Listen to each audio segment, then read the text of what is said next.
ቀን በአራተኛው በዕለተ ሐሙስ ከወንድሜ ጋራ ስንጋለ ፈረስ አልያዘውም ኑሮ ልጓሙን አጥብቆ አለፈች ሕይወቱ ከፈረስ ላይ ወድቆ እየጠበቀች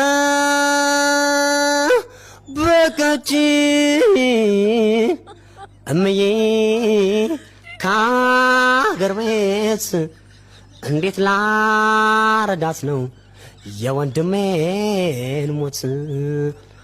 ባንተራሱ አልተገራም ወይ ፈረሱ ባይ ፈረሱ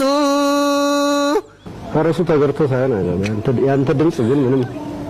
ገና አልተገራም ብዙ ይቀረዋል